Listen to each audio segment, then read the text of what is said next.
Let's get some more perspectives on the emergence of young Nigerians on the political scene. And joining us live from our Abuja studio to discuss this is Executive Director, Yiega Africa, and co-convener, Not Too Young to Run, Mr. Samson Itodo. I want to thank you so much indeed for joining us on the News at 10 tonight. I'm sure you've been following up on the developments on the political scene as well, especially regarding the emergence of these people, young they are. How does that make you feel? I think Nigerians and Nigerian youth alike celebrate the fact that there's a new wave of young, competent leaders who are occupying public offices, particularly speakers of state House of Assemblies. It's a new dawn. And for all of us who were part of the struggle to reduce the age for running for office, there was just one thing that was on our mind, and it's how do we change the leadership paradigm in Nigeria? How do we ensure that we've got young people who have character, who have competence, who have capacity, get into public office to deliver the accountable, the innovative and responsive leadership that we need, and we are so happy to see that in some states young people are emerging into leadership positions in the State House of Assemblies, and I'd like to use this opportunity to congratulate the Speaker in Plateau, in Zamfara, in Oyo, as well as Kwara State. And all the members of the State House of Assemblies for electing a young person to actually lead them. It tells you, like I saw on the screen moments ago, that the youths are here. But it's placed a huge burden. And when we say that we want a new leadership paradigm, we don't mean that we just want young people to get into office because they are young.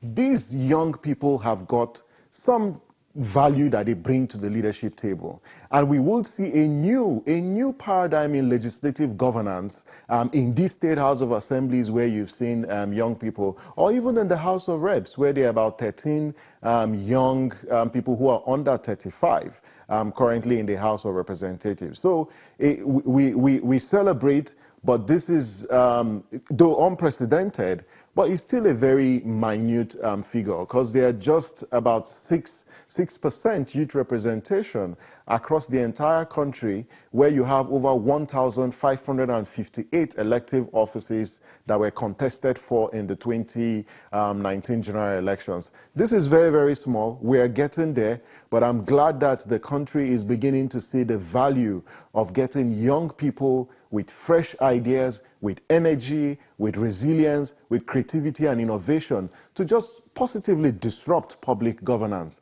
And these young people, we hope and believe, will change the business of public leadership or public governance that doesn't prioritize performance and results as a driving philosophy if I may comment, of leadership. Mr. Itodo, my apologies. Is there a strategy to ensure that these young people in these various assemblies and other positions, as you have mentioned, end up defeating the participation of more, by way of encouraging more participation of more young people in government? Do you see that happening?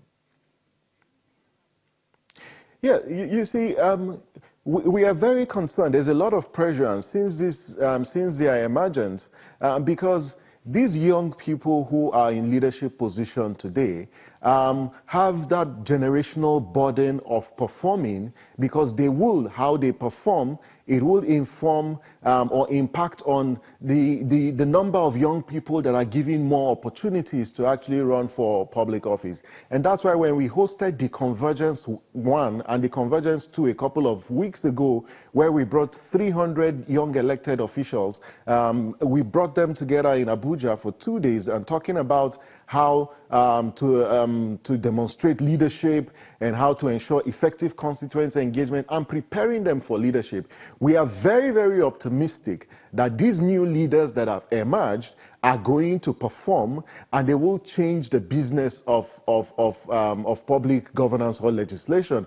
But more importantly, there are support structures that we have in place to support them to succeed. All the speakers of the State House of Assembly are going to get direct support from us, and capacity building, exposure, peer learning. We're designing a legislative peer review mechanism that would inspire competition within them as a way of enhancing and boosting performance. We're also going to be ensuring that we provide support to stimulate or catalyze a consistent engagement between these young legislators and their constituents. But more importantly, we have expressed, and I've spoken to virtually all of them, and I've told them that this is an opportunity that they have to prove to Nigeria that young people can provide that kind of leadership that we need. And okay, for Simon, us as a people, Samson, just before I let you go, and accountable and transparent leadership. My apologies, just before we let you go, we have less number of women in the 9th National and State Assemblies than was the case in the 8th Assembly.